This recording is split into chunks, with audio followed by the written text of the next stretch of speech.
You released your fourth album, Drop Cherries, a few weeks ago, and it's beautiful. And a lot of people have written that it's an album about love, genuine romance, and also self-discovery. How would you describe it in a few words? That's pretty accurate. I mean, love is kind of the large umbrella, and then each song is kind of a spine within that, kind of talking about all different parts of a certain relationship and how your relationship with yourself kind of evolves and gets better, ameliorates. Would you say then it's your most personal record so far? They're all personal, yeah. I can't really write a song without it being personal to me, so. I really like the metaphor of the title, Drop Cherries, which I think stands for offering someone your love, right? Mm-hmm. Yeah, that's very beautiful. Yeah. Is it inspired by literature, something you read, or...? No literature this time. I mentioned one book once and now I'm kind of this like literary person. But it was just based on a story from a friend of mine who was telling me about a really intense relationship that he had, and I was kind of looking for inspiration to do with very impactful relationships.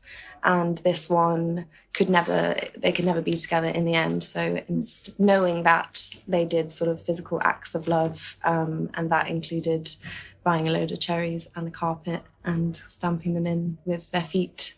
And it was just an image that I'd never seen before in my head. I'd never seen it in a film. I want to make it into a film later.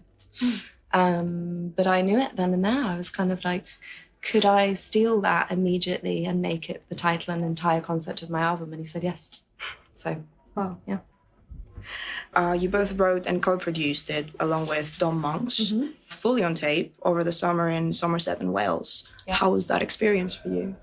It was beautiful, yeah. I would say, one of the best recording experiences I've ever had.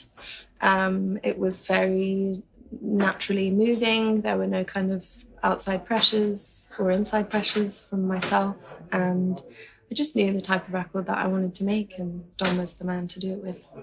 Have you worked with him before? Was it the first time? We did the second record together. He was engineering and a guy called Ethan Johns was producing. But I knew when I worked with him then that I wanted to work with him again. So.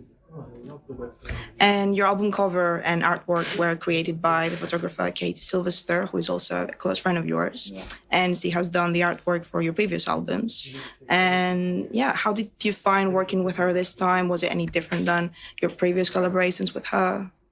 I suppose we had the challenge of finding something new together, and we've done two kind of conceptual things, and I suppose this one is, I didn't want there to be any specific imagery or symbolism with it. It had to be incredibly pure, which is, I guess, why we went with just a very simple photo of me for the album cover.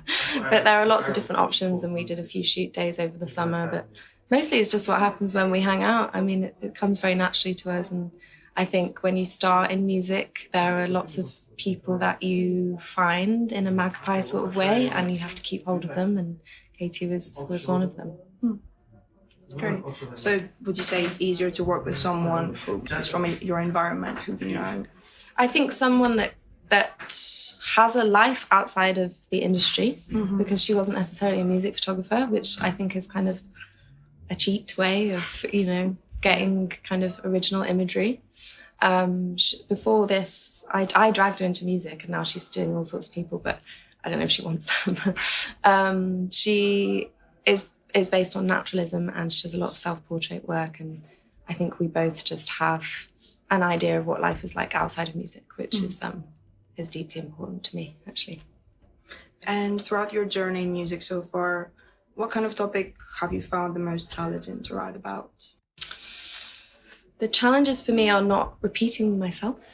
And I guess the topic that I repeat most is self-beration. That's not a word, but now it is. Just being incredibly self-critical, because I think that comes naturally when I sit down to write, because I often feel like there's something that needs to come out that's kind of grating the wrong way inside me. Does this make sense? Yeah. So the result of that is feeling not good enough, feeling lost in the sea of competition and creativity and having to do it. You've got your whole life to make the first record, and then you've got on average 2 years to make all the others. So that is what I find the most difficult. That's fair enough.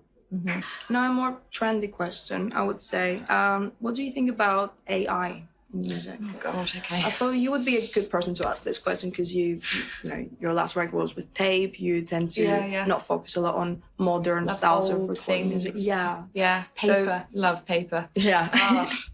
So how do you think it's going to affect authenticity in music and the songwriting process in modern music?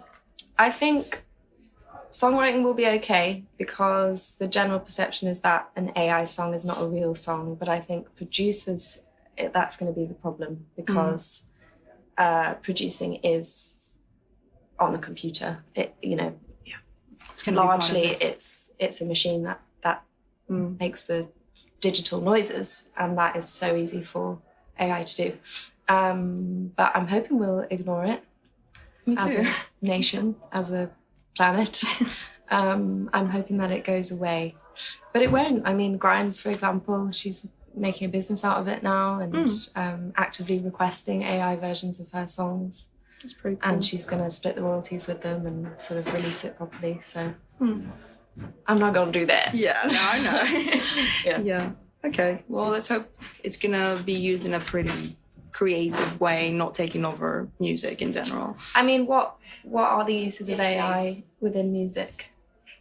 Question to you. I don't know yet. It's kind of like a novelty thing, isn't it? It's everyone's kind of, it's a marvel right now because it's the concept that we haven't heard of or seen before, kind of like the internet when it came round and everyone was really interested in the internet. Where did that go? Who knows? Seriously. Those are my thoughts. Good answer. And you said you're going on tour after The Great Escape. Is it a UK tour, European? How long UK are you gonna be tour, away? Saturday, we start in Belfast and then we go for 2 weeks and finish in London. Great. You excited to be back on tour? Yeah, I've got kind of a whole new team around me, new band, new album. So just looking forward to trying something different.